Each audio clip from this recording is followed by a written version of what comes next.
мына слайдты қарайтын болсақ, бұл жерде су ресурстары туралы көрсетілген. Қарайтын болсақ, дүние жүзінде су ресурстары 94% алып отыр, ал жер асты сулары 4,3%. Мұздықтарды қарайтын мұздықтар 1,7. Жер бетіндегі сулар ең аз болып табылады, ол 0,03%. Атмосферадағы булар 0,001.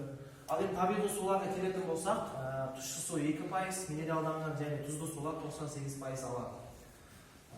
Ал енді оқушылар, біз сіздермен кішігірім эксперимент өткізсек, үш оқушы шықсын.